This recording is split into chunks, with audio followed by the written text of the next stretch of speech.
Mara mwisho kugundua kuwa una changamoto ya uti wa mgongo ni pale ambapo ulipojaribu kunyanyuka kwenye kiti na ukahisi maumivu makali sana ambayo hayana mfano.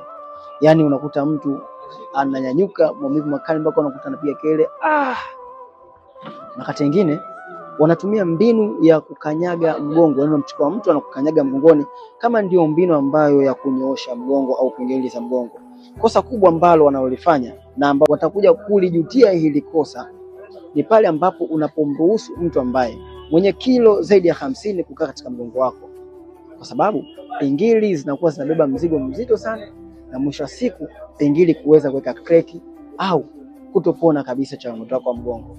Tambua kuwa maumivu ya mgongo yanapotokea, jua kuwa ima mifupa inawezekana kama mepesi au dhaifu, kukosa madini ya calcium, magnesium, zinki pamoja na phosphorus. Lakini pia njia ya pili, unaweza ukawa na diski bulge au diski herniation. Hii ni diski kuweza kuvimba na kwenda kubana mshipa mkubwa wa sciatic, na ndipo maumivu makali sana ambayo unahisi hivi sasa.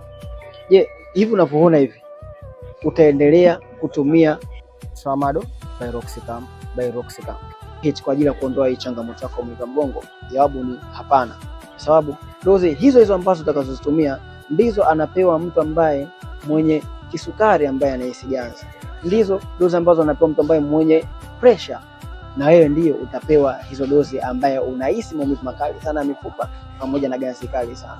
Amka sasa, wasiliana nami ili niweze kukupatia msaada uliokuwa sahihi kwa ndani ya siku 60 tu, changamoto yako kuiondoa kutoka kwenye chanzo. Nasubiri nini?